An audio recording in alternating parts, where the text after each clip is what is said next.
All right, YouTube people, I uploaded a video on Monday about how to make this cool beat chopping rack in Ableton that I was using to chop up the Amen break, or Amen break, however you say it. There's going to be a link in the description that shows you how to go watch that. It is now Thursday. I'm doing the second part of it, which shows how to build the effects rack that comes after it.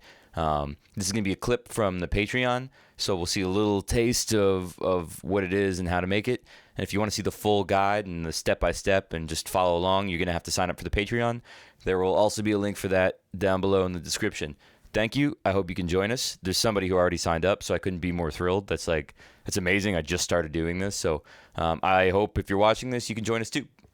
See you there. Okay, cool. So now each one of these on buttons has their own place in the range of this macro. So when you turn it, right, let me just unmap this.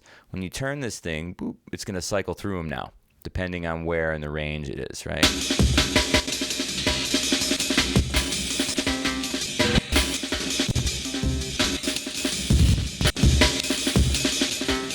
Cool. All right, and again, these effects can be whatever you want. You could play around with them. I have my favorites, you know.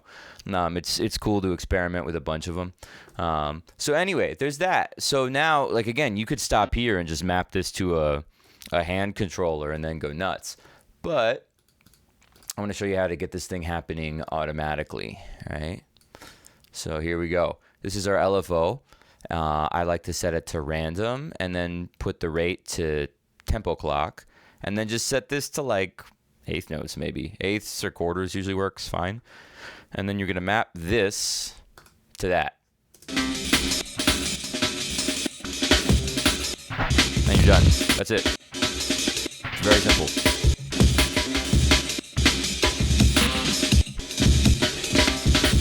Right? So, and you could go further than this. Like this is just dragging in single effects. But each one of these, like if you wanted to say,